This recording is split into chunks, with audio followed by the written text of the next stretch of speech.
자, 이번 이야기 시청자 동네꼬마님께서 오셨습니다. 오늘은 저한테 이제 말씀해 주신 거는 중고차 딱 요 정도만 알려주시긴 했거든요. 근데 도대체 어떤 이야기일지는 같이 한번 바로 까보도록 하겠습니다. 안녕하십니까. 안녕하십니까? 자, 저 동네꼬마님 와주셔서 감사합니다. 감사합니다. 네. 자, 오늘은 저한테 말씀을 해주시긴 했는데, 예. 중고차 쪽에 관련된 이야기인 거예요? 아니면 중고차 차량과 관련된 건가요? 중고차를 우리가 많이 구매를 하게 되잖아요. 그렇죠. 그런 중고차 중에 이러한 차도 있을 수 있다. 오! 네, 그런 말씀 한번 드려보려고 해요. 그치. 중고차도 많이 구매를 하는 시대다 보니까. 네. 근데 이게 현실 공포랑 또 이어질 수가 있겠죠? 아마도. 네. 알겠습니다. 자, 믿고 듣는 동네꼬마님 이야기 출발하도록 하겠습니다. 렛츠고! 길이십니다. 렛츠 기릿!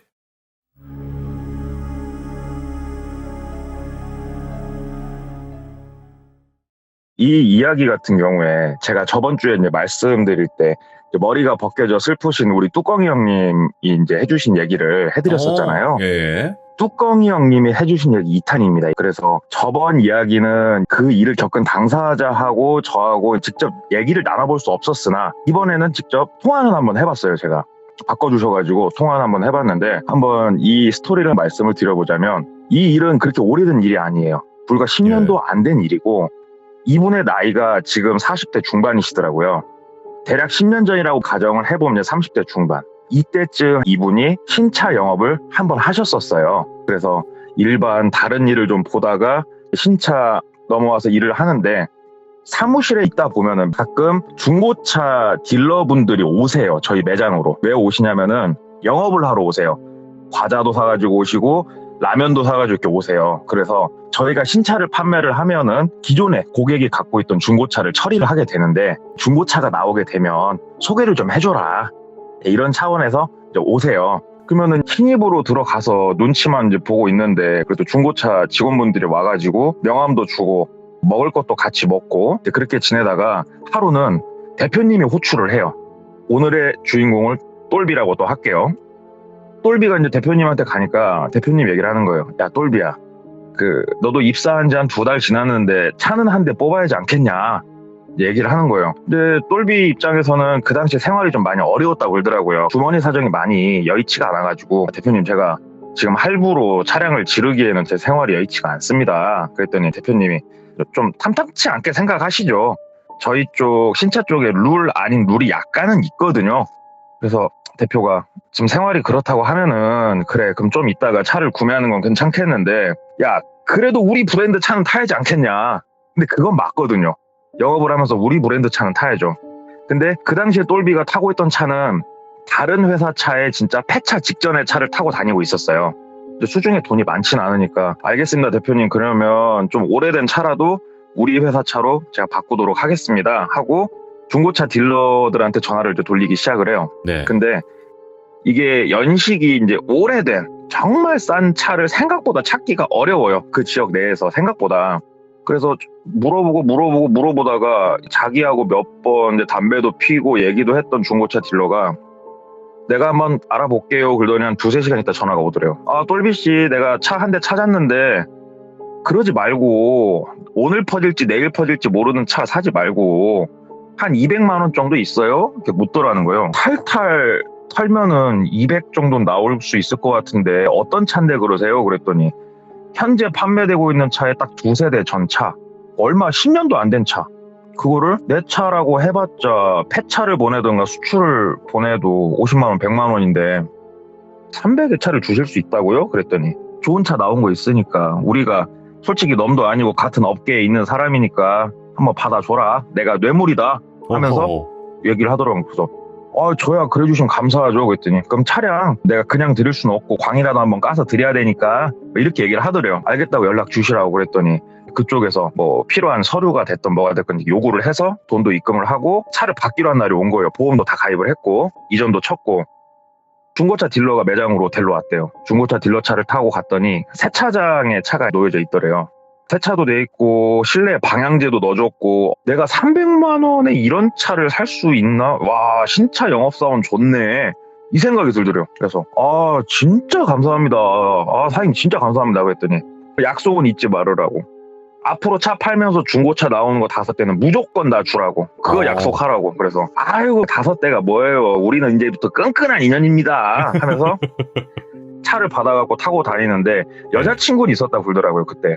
그래서 여자친구가 너무 좋아하더래요. 오빠 차 바꾸니까 진짜 행복하다. 그래서 막 여행도 다니고 부모님 모시고 식사도 하러 가고 너무 좋았다고 그러더라고요.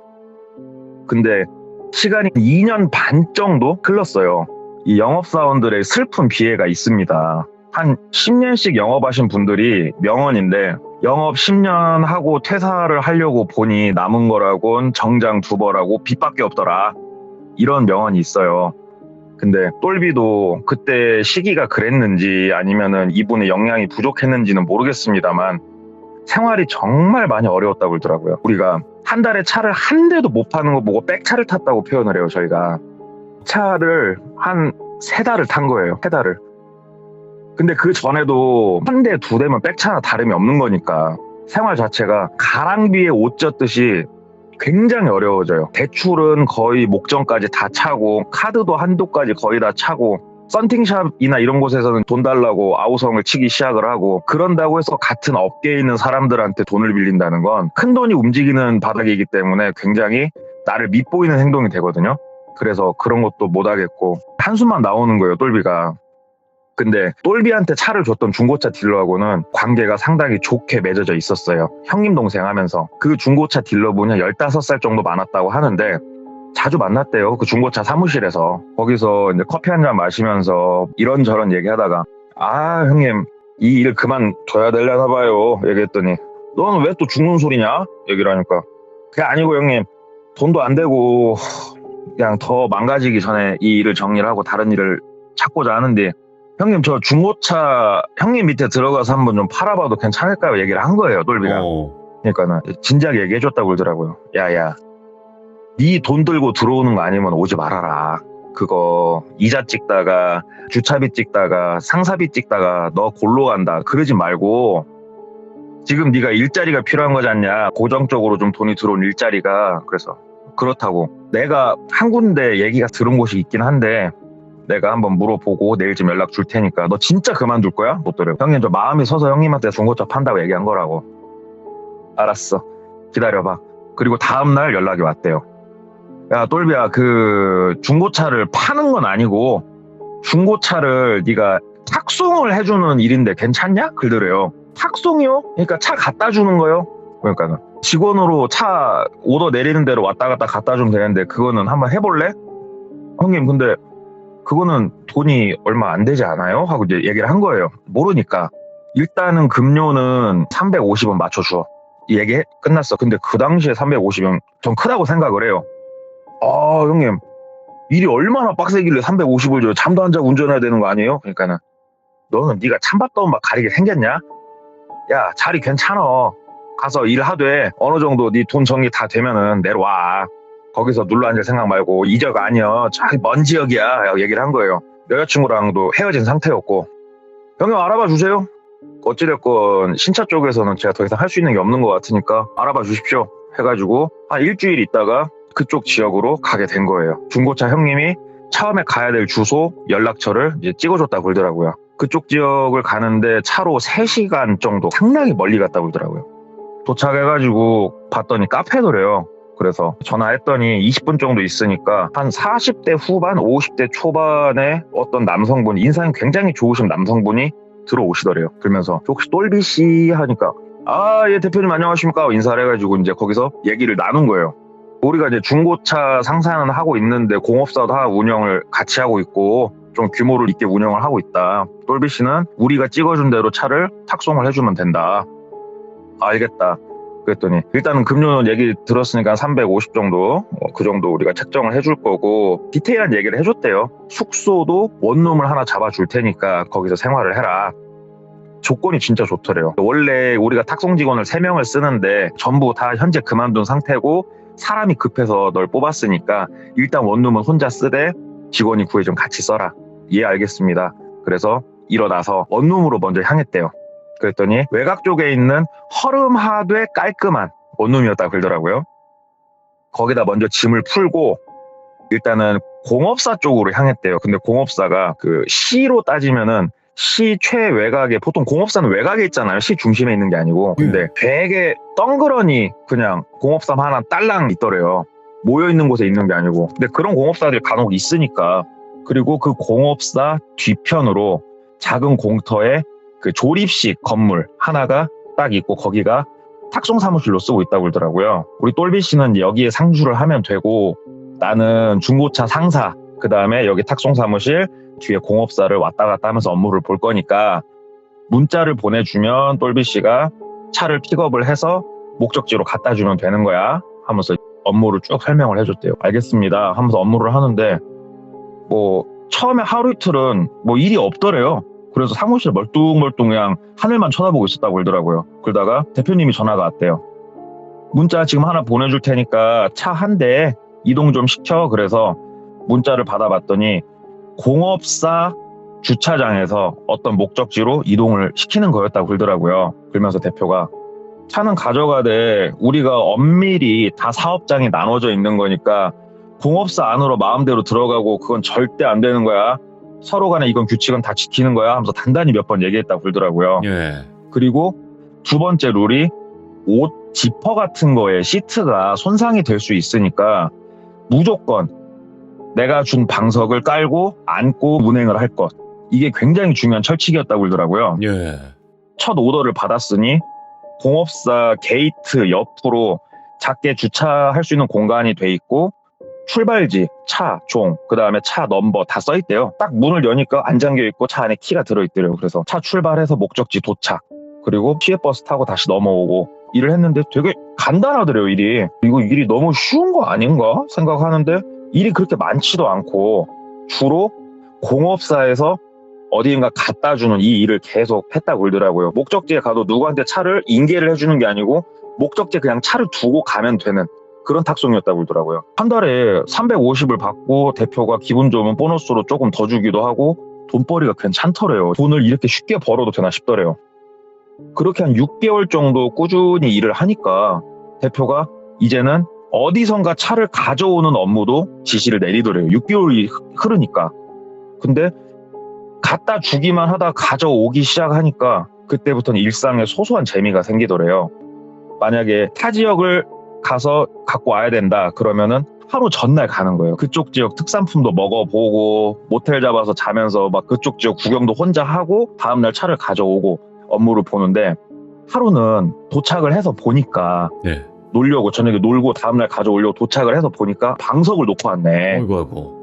그때 본인이 입고 있던 옷이 면으로 된 추리닝 바지였다고 그러더라고요. 지퍼가 아예 없으니까 자동차 시트를 손상시킬 일은 없으니까 상관없겠다 싶어가지고 재밌게 혼자서 그쪽 지역에서 놀고 자고 아침에 차를 딱 인수를 하고 문자를 대표한테 보낸대요. 인수를 하면 먼 차량 지금 인수 완료 출발합니다.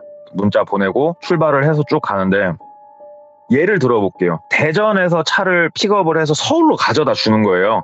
그러면은 우리가 필히 천안, 수원 이런 데를 쭉 지나서 올라갈 거 아니에요, 차가.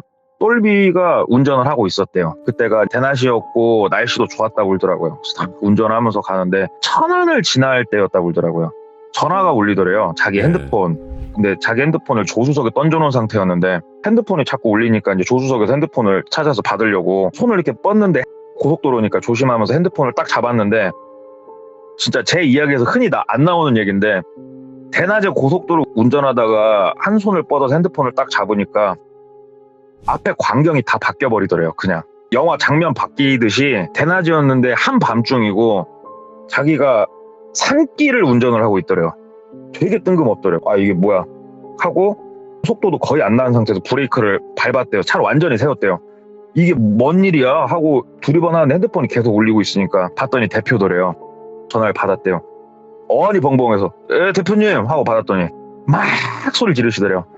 똘비 새끼 어디야 하고 소리를 지르시더래요. 아 대표님 모르겠어요. 여기가 저 어딘지 잘 모르겠는데 대표님 그랬더니 야 전화 끊지 말고 지금 시킨 대로 해. 너 지금 차 어떻게 돼 있어? 그래갖고 저 잠깐 세워놨어요. 파킹에 놔둬. 예, 놨습니다, 대표님. 시동 꺼. 예, 시동 껐습니다. 키 2개 다 챙겨서 차에서 내려. 예, 내렸습니다, 대표님. 문 잠궈. 잠궜습니다. 거기 절벽이냐 저수지냐 묻더래요. 뭐야? 근데 그때는 자기가 산길이어서 오른쪽은 산 경사면이었고 왼쪽이 절벽이라고 말하면 절벽인데 그렇게까지 절벽은 아닌데 꺼져 있는 그런 형국인데 저 절벽 같은 데 있어요. 차키 던져 절벽으로 그러더래요. 대표가. 차키를 던져요 대표님? 그랬더니 던지라고! 그래가지고 아래쪽으로 차키 2개 다 던져버렸대요. 너 핸드폰으로 네 위치 전송하고 차 옆에 좀 떨어져가지고 어디 쪽으로 앉아있어 그러더래요. 그래가지고 쪽으로 앉아있다고 그러더라고요. 그랬더니 한 2시간 지났나? 요즘은 진짜 좋은 게 핸드폰으로 이제 내 위치 전송을 해줄 수가 있잖아요. 찾아서 레카차하고 대표차하고 2대가 오더래요. 2대가 이렇게 와가지고 레카차가 키를 던져놨으니까 그 산길에 있는 차를 견인을 해서 나가고 대표가 똘비를 픽업을 해서 사무실 쪽으로 이동을 하기 시작을 했대요. 똘비는 어안이 벙벙하니까 좀 물어보려고 하는데 대표가 막 화를 내더래요. 너 이 새끼 정신 안 차려? 자동차 네가 이거 살 거야? 너 돈 많아? 하면서 막 화를 내시더래요. 너 술 먹었어? 뭐 했어? 솔직히 말해 임마! 하면서 막 화를 내니까 대표님 저 술 안 먹었다고. 술 하나도 안 먹었고 저도 모르겠다고 대표님. 저도 여길 왜 왔나 모르겠습니다. 얘기를 하니까 대표가 진짜 짜증나네 하면서 화를 내면서 가니까 말을 하기가 겁나더래요. 대표한테 되게 껄끄럽더래요.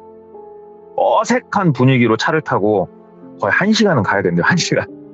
가가지고 사무실에 도착을 하니까 대표가 들어가고 앞으로는 일 처리 똑바로 하고 알겠습니다 대표님 하고 집에 왔대요. 자기 차를 가지고. 침대에 누워 생각을 하는데 이제 그제서야 생각 정리를 좀 하는 거예요. 똘비가. 핸드폰을 이렇게 꺼내서 다시 봤대요. 그랬더니 대표한테 부재중 전화가 80통이 넘게 와 있더래요. 부재중 전화를 80통을 넘게 했네. 그러면서 드는 생각이 여기가 저수지냐고 절벽이냐고 왜 물어본 거지? 이제 이런 생각들이 들기 시작하는 거예요. 똘비가. 내가 도대체 무슨 일을 겪은 거지? 나 분명히 고속도로였는데 나 좋은 거 아닌데 이게 뭘까? 이런 생각을 이제 하다가 잠들고 아침에 출근을 했는데 아무도 없어요. 진짜 썩어 빠진 노트북 하나 줬다고 하는데 그 노트북으로 포털 사이트 들어가가지고 본인이 있는 사무실과 공업사 그쪽을 지도로 검색을 해봤대요. 네. 그랬더니 보통은 공업사면은 돌비 공업사 해서 이렇게 나오는데 아무것도 안 나오더라는 거예요. 그래서 참그 미스테리하네 하면서 가만히 있는데 이제 오더도 안 들어오고 머릿속은 계속 뭔가 의문스러움과 공포스러움이 공존해서 밀려왔다 그러더라고요. 예. 그래서 공업사 쪽이나 한번 가볼까? 그래서 뚜벅뚜벅 걸어서 공업사 쪽으로 향했다고 그러더라고요. 그리고 공업사 게이트 앞에 서가지고 천천히 공업사를 이렇게 보는데 공업사가 이제 모르시는 귀족분들한테 설명을 드리자면 카센터보다 훨씬 규모가 큰 심하게 고장난 차들을 고칠 수 있는 곳이 공업사예요. 쉽게 말씀드리면. 그쵸. 그래서 공업사는 큰 차들이 드나들 수 있게 게이트가 돼 있고 그 안으로 고칠 수 있는 게 쫙 보이는데 거기는 구조가 특이하더라는 거예요. 게이트가 있고 게이트에서 오른쪽으로 대각선으로 들어가서 왼쪽으로 크게 돌아야 공장이 보이는 구조라서 바깥에서는 안 보인대요. 공장이. 바깥에서는 안 보여서 여기를 들어가 볼까 하는데 들어가면 직원들하고 마주칠 거고 그럼 누구냐고 물어보면 뒤에 사무실 직원이라고 하면 대표한테 얘기가 들어갈 거니까 그러지도 못하겠고 거기서 멀뚱멀뚱 쳐다보다 가자 하는데 공업사 게이트 위에 우리가 금줄이라고 그러죠. 예. 이렇게 뭔가 막는 용도로 쓰는 무속적인 금줄이 하나 쳐져 있는 건 봤다고 그러더라고요. 그런갑다 하고 다시 사무실로 돌아와가지고 이걸 대표한테 대놓고 뭘 좀 궁금한 걸 물어봐야 되나 여러 가지 생각을 하는데 점심시간이 되는 거예요. 점심밥을 항상 어디서 먹었냐면 사무실에서 차로 5분만 가면은 한밭집이라고 있어요. 쉽게 얘기하면 저렴한 한식 뷔페집. 혼자서 한밭집에서 밥을 먹었는데 한밭집에서 식사를 하다 보니까 여기가 사무실에서 5분 거리인데 한밭집 뒤로 마을이 하나 보이더라는 거예요. 그래서 밥 먹고 차 타고 마을로 들어가 봤대요. 마을 항상 들어가면 앞에 정자 같은 거 하나 있고 거기에 어르신들 나와서 시간 보내고 계시잖아요. 그래서 어르신들한테 아이고 사장님 안녕하시냐고 하면서 혹시 사장님 요 앞에 길 나가가지고 우회전해갖고 쭉 가면은 공업사 하나 있는 거 아시죠? 그랬더니 어르신들이 거기에 공업사가 있어? 하면서 이제 얘기를 하시더라는 거예요. 예. 근데 저기 5분 안 가요 사장님? 한 3, 4분 가면 공업사 하나 있잖아요. 그랬더니 우리 동네 근처에 공업사가 어딨어? 하면서 이제 말씀을 이렇게 주시더라는 거예요. 자네는 뭐 때문에 그런 걸 물어봐. 그래서 저 거기 뒤에 직원인데 우리 공업사에 차들이 들어오는 걸 많이 못 봐가지고 아시는 거 있나 이러면서 떠본 거예요, 근처 사람들을. 그랬더니 어르신들이 진짜 모르시더래요. 근데 그중에 조금 젊어 보이는 어르신이 일어나시더니 일로 오라고 손짓을 이렇게 하더래요. 그래서 갔더니 거기 직원이에요? 그러더라고요. 그래서 예. 그랬더니 나 얼마 전까지 이 동네 어디에서 공무원 생활하다 퇴임한 사람인데 뭐 때문에 그걸 물어보는 거예요? 그래서 저 직원인데 그냥 궁금해서 여쭤봤는데요. 그랬더니 그러시구나 하면서 자기 지갑을 열더니 10,000원짜리 3장, 1,000원짜리 몇 장 있는 걸 그냥 다 빼서 손에 쥐어주시더래요. 사장님 이게 무슨 돈이세요? 왜 그러세요? 그랬더니 아니 그런 거 생각하지 말고 받고 우리 동네는 항상 오는 외지인들한테 잘 대했으니까 좋은 기억만 가져가시고 거기 사장님이 무당인 건 아시지? 그러더래요. 그래서 저기 사장님이요? 아닌데요? 그냥 사업하시는 분인데요. 그랬더니 내가 잘못 알았나 보네. 아무튼 우리 동네는 자네하고 억한신장 없는 거야 하면서 돈을 줘서 보내더라는 거예요. 돈까지 받아서 오는데 기분이 진짜 더럽게 찝찝하더래요. 말을 해주던가 대표가 무당은 뭔 말이고 똘비도 한 성격 있으니까 모르겠어. 대표 들어오냐 대놓고 물어봐.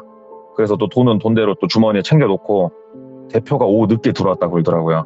그래서 대표는 본인 자리에 앉아서 뭔가를 꼼지락꼼지락 하고 있고 똘비가 앉아있는데 질문을 했대요. 저 대표님 하고 그러니까 대표가 대답하니까 대표님 혹시 무당도 겸직하고 계세요? 하고 이제 물어본 거예요. 대놓고. 그랬더니 대표가 일을 하다 말고 펜을 딱 놓더니 일어서서 가운데 있는 탁자로 이렇게 나오시더래요. 탁자에 앉더니 똘비 일로 앉아라. 그래서 앉았대요. 아까 물어본 거 다시 쭉 얘기해봐. 그래서 똘비 얘기했대요.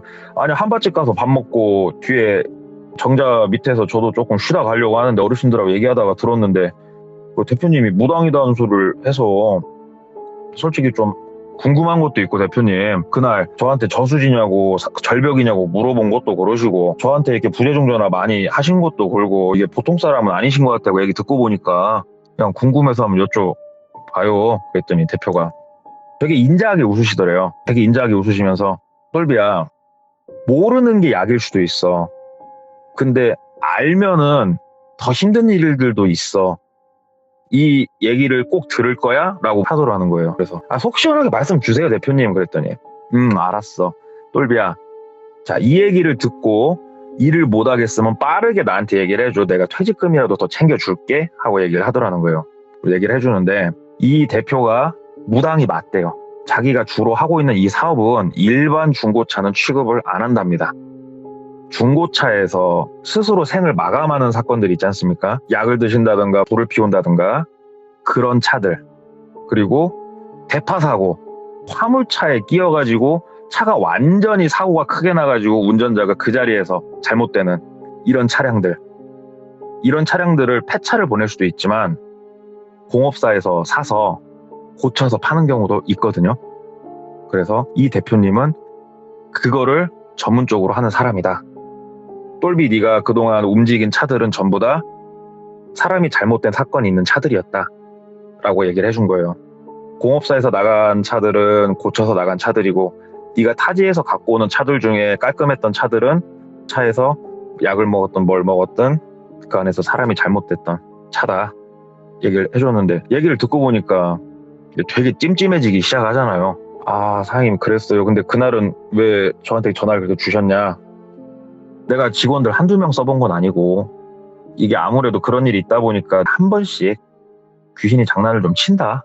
그래서 너한테 준 방석이 다른 게 아니고 그 안에 부적 같은 거 넣어놔가지고 비방을 좀 쳐놓은 건데 그거라도 해준 건데 마침 네가 놓고 간 걸 보고 내가 기분이 좀 쎄해서 전화를 했더니 네가 전화를 안 받아서 뭔 일이 생겼구나 싶어서 전화를 했던 거고 아니나 다를까 일이 생겼었고 이 얘기를 듣고도 네가 계속 일을 할 수 있다고 하면 내일 출근하고 아니겠으면 얘기를 해라. 그만둔 사람들 다 그래서 그만뒀다 얘기를 하니까 똘비가 미리 말씀을 주셨으면 저도 충격이 덜했을 건데 하니까 미리 말을 했으면 이 일 할 수 있었겠냐? 라고 얘기를 하더래요. 그래서 아니죠. 너 그동안 일하면서 무섭진 않았잖아. 그래서 모르는 게 약일 수도 있는 거야. 아무튼 가서 잘 생각해보고 내일 보자 하면서 이제 일어나서 나가시더래요. 그래서 똘비가 곰곰이 그날 진짜 밤 늦게까지 고민을 했대요. 근데 생각을 많이 해봤는데 그때 사건 말고는 큰 사건 자체가 뭐 헛게 보인다든가 이런 거 자체가 없었다고 그러더라고요. 네.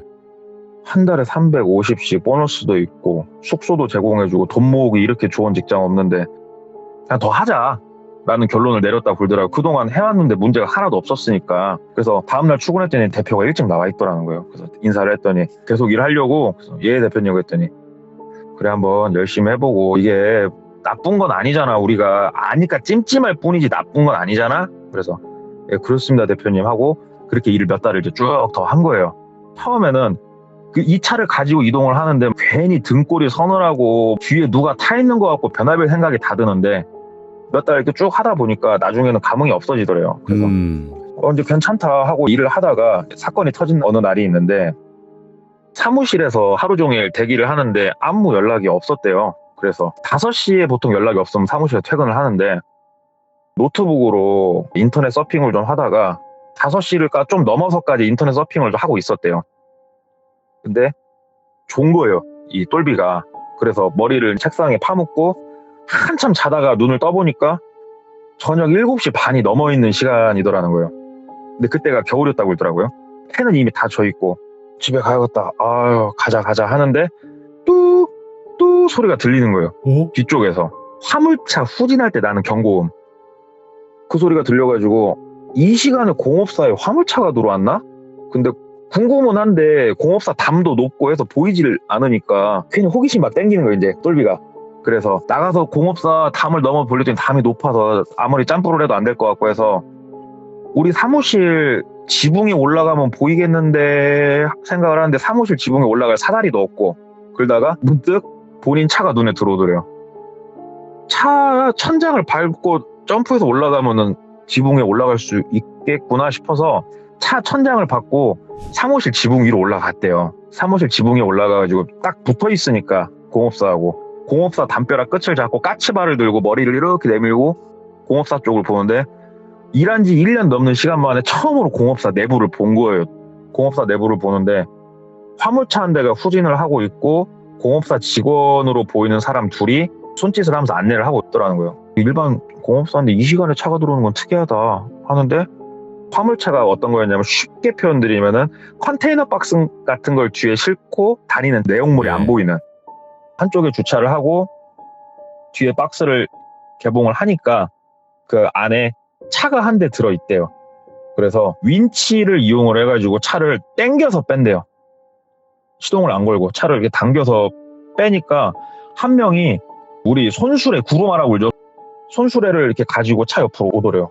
그리고 직원 한 명이 문을 딱 열고 안에서 둘이서 끙끙대면서 뭘 빼는데 상당히 부패가 진행된 사람을 빼더래요. 부패가 상당히 진행된 그걸 이렇게 보는데 자기는 실제로 그런 걸 본 적도 없는데 악취가 느껴질 만한 그런 몰골의 사람이 그 차 뒤에서 있고 그거를 그 직원 둘이 끙끙대면서 빼가지고 손수레에 싣고 한쪽으로 가더래요.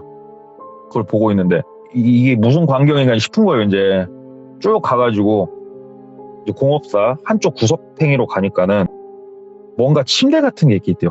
거기다가 이 사람을 탁 눕혀놓고 버튼을 누르니까 안쪽으로 스르르 들어가더니 쿵 하는 소리와 함께 불이 확 켜지는 게 보이는 거예요. 그러니까 소각로가 있는 거예요. 이게 똘비가 어린 나이도 아니고 사람을 화장을 하는 거는 지정된 장소에서 법적으로 해야 되는 행위인데 여기서 저런 행위를 하고 있는 게 이해가 안 되는 거예요, 진짜로. 이거는 내가 대표님한테 들은 외적인 다른 뭔가가 있구나라는 게 정확하게 자기 눈에서 지금 펼쳐진 거예요, 눈앞에서. 아, 이건 아닌데. 근데 똘비가 지금 이 담벼락에 머리를 내밀고 있는 곳은 겨울이고 어두워가지고 자기 쪽은 불빛이 안 켜져 있었고 자기가 안 보일 건데 직원 한 명이 이렇게 두리번거리다가 자기 쪽에 고개가 딱 멈추더래요. 그러면서 정확하게 자기하고 눈이 완벽하게 맞은 느낌이 탁 나더래요, 똘비가. 눈이 마주치니까 순간적으로 고개를 확 숙였대요, 똘비가. 고개를 확 숙이고 잠깐 있다가 다시 고개를 빼꼼 올려서 보니까 직원들 어디 가고 안 보이더라는 거예요. 그래서 일단은 빨리 숙소로 가서 생각을 좀 하자. 그래서 숙소로 이제 이동을 해서 생각을 하는데 지금 내가 본 거는 이건 문제가 있다. 내가 여기서 더 있는 거는 문제가 있을 소지가 있고 일단은 나가자. 일단은 여길 뜨고 대표한테 그만둔다고 그냥 얘기를 하자. 이거는 아니다. 그리고 내가 신고를 하든 뭐라든 하자. 이거는 작은 일이 아니다. 생각을 하면서 짐 정리를 시작을 했대요. 똘비가. 1년을 넘게 살았으니까 생각보다 살림살이가 엄청 커져 있더래요. 그래서 이것저것 막 정리를 하면서 차에 싣고 뜨려고 준비를 하는데 밤 11시 정도가 됐다고 그러더라고요. 예. 드르르르르 척 소리가 나는 거예요. 비밀번호 키 말고 열쇠 키 있죠? 이 열쇠 키에 열쇠를 넣고 딱 돌리는 소리가 나더래요. 본인 방. 그래서 눈이 땡그레져가지고 현관을 딱 쳐다보니까 끽 하면서 현관문이 열리고 대표님이 서 계시더래요. 눈이 마주치고 어버버버 하는 거죠. 대표님 이 시간에 어쩐 일이셔요? 그러니까 대표가 검은 봉지에다가 뭘 하나 담아가지고 지나가다가 방에 불 켜져 있길래 한번 들렸어? 같이 고기나 한 점 먹으려고 하면서 이렇게 오셨다는 거예요. 그래서 그러셨어요 대표님? 아유 들어오셔요. 그랬더니 똘비 뭐 해? 뭐 이렇게 분주해? 그러니까 똘비가 저기 방 정리 좀 하고 있었습니다. 얘기를 하니까 대표님이 허허허 웃으시더래요. 허허허 똘비야 나 무당인데 짐 정리하는 거 맞아? 대표님에게 말씀을 주셨다는 거예요. 그래서 예? 그랬더니 침대 앉아봐. 그래서 침대에 앉았대요. 대표님이 고기 먹어 하면서 검은색 봉지를 이렇게 건네주더래요.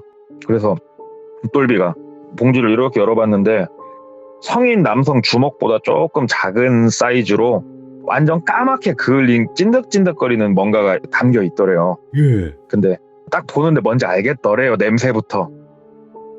이거 더 이상 설명 안 드려도 되죠? 예. 그걸 보는데 그때 나 봤구나. 직원이 그 대표 그러니까 무당이죠. 얘기를 하더라는 거예요. 내가 신이 알려주시는 대로 내가 처리해야 될 일들을 난 처리하면서 살고 있어. 네가 봐선 안 되는 것도 본 것 같고 여러 가지 생각을 할 수 있을 것 같은데 계속 일을 할 거면 하고 안 할 거면 상관없어. 다만 그만두고 어디 가가지고 네가 혀를 놀렸을 때 어떻게 될지에 대해서 내가 얘기를 해주고 싶어서 온 걸 뿐이야 하면서 안주머니에서 종이를 하나 빼시더래요. 근데 그 종이가 뭐였냐면 똘비가 입사를 할 때 제출한 등본을 빼시더래요. 그 등본을 같이 펼쳐서 봤대요. 그랬더니 아버지, 어머니, 똘비 이렇게 다 나와 있을 거 아니에요. 등본에. 똘비야 여기에 계신 분들 우리 똘비 포함해가지고 다 좋으신 분들이잖아. 근데 똘비 네가 잘못된 생각을 하게 되면 소강로 천장 보게 된다. 그거 아냐? 말씀을 이렇게 주셨다고 그러더라고요. 똘비 남은 건 네 선택이야. 나는 네가 뭘 해도 상관없어. 나는 안 다칠 자신이 있어.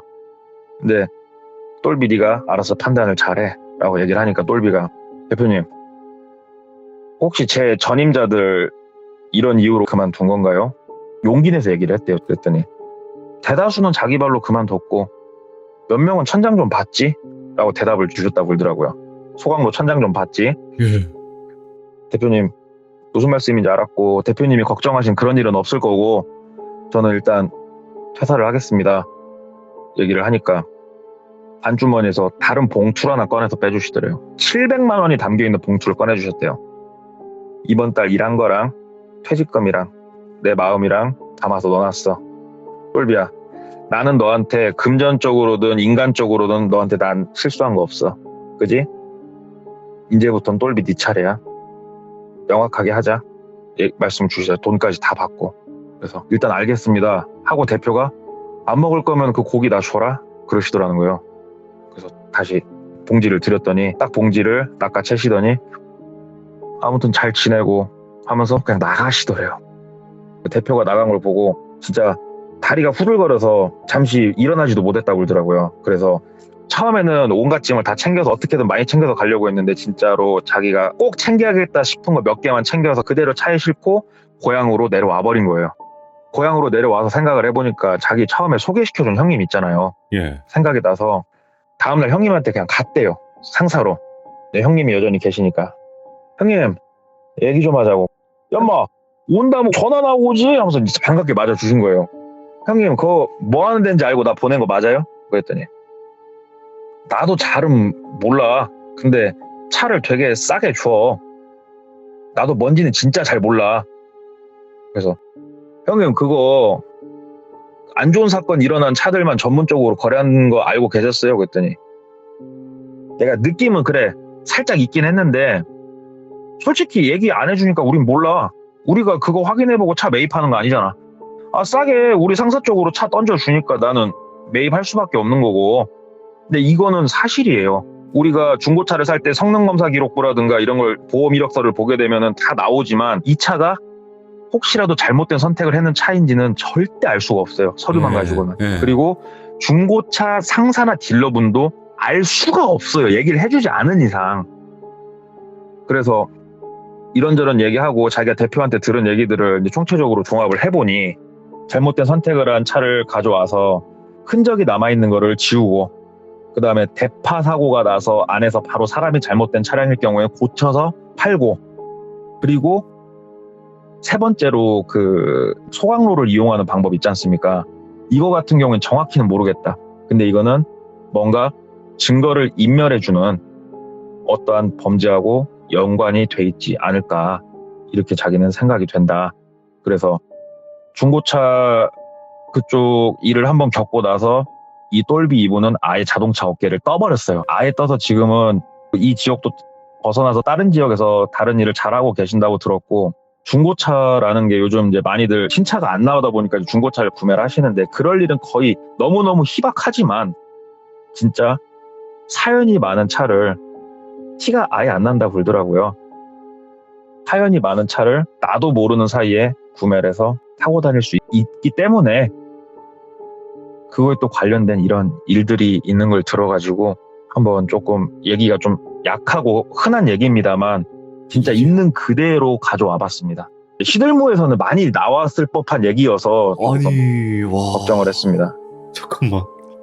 자, 일단은 이번 이야기를 들으면서 그러면 네. 그 똘비 분은 이 얘기를 전달을 한 건데 괜찮으신 거겠죠? 지금 시청자분들도 걱정을 많이 하셔가지고. 이 이야기의 큰 맥락은 전혀 벗어난 게 없고 진짜 티 안 나는 곳에 이야기 흐름에 전혀 지장을 주지 않는 여러 가지는 제가 좀 바꾼 내용들이 있습니다. 그 대표가 잡혔어야 되는데. 아니요. 그런 소식은 아예 듣지도 못했다고 그러더라고요. 네.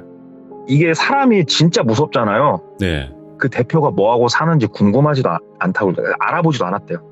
들려온 얘기도 없고 자기 알아보지도 않았고 10년쯤 지나니까 얘기는 처음에 뚜껑이 형님한테 이 이야기는 은연중에 술자리에서 한번 해주긴 했다고 그러더라고요. 괴담 정도로 치부할 수 있으니까. 그래서 저도 그냥 괴담 정도로 뚜껑이 형한테 들었는데 뚜껑이 형님이 그 자리에서 전화를 하는데 이 일을 겪으신 분인 거예요. 이런 거를 전문적으로 공업사에서 하는 건 알고 있었어요. 저도 사망사고가 난 차량을 고쳐서 판다는 건 저도 알고 있었는데 그 외적으로 저런 일까지 가능하구나 이런 것들을 좀 들은 계기여가지고 근데 이번 그랬어요. 이야기를 듣고 나서 중고차가 잘못된 건 아니에요. 모든 중고차가 그런 건 전혀 아니니까. 아니죠. 근데 그런 경우도 있다라고 따져버리게 되면 예를 들어 중고 옷이 있는데 그게 죽은 사람이 입었던 건지 어떻게 알아? 예를 들어서 우리가 집을 구했는데 거기서 사람이 죽었을지 어떻게 알아? 다 똑같은 거거든요. 그럼요. 예. 그럼요. 예. 오늘 동네꼬마님께서 진짜 연기는 맞죠? 본인이 행한 일들을 얘기하는 건 아닐 거 아니에요. 그죠? 진짜로 연기가 진짜 내가 그 사람이 된 것 마냥 모라일체를 딱 해가지고 그러니까 이야기가 더 재밌었던 것 같아요. 너무 감사드립니다. 고맙습니다. 감사합니다. 네, 고맙습니다. 이야, 오늘 동네꼬마님께서 정말 또 소름 끼치고 이분 얘기를 들으면 중간중간 막 무섭잖아요. 심장 쫄리니까.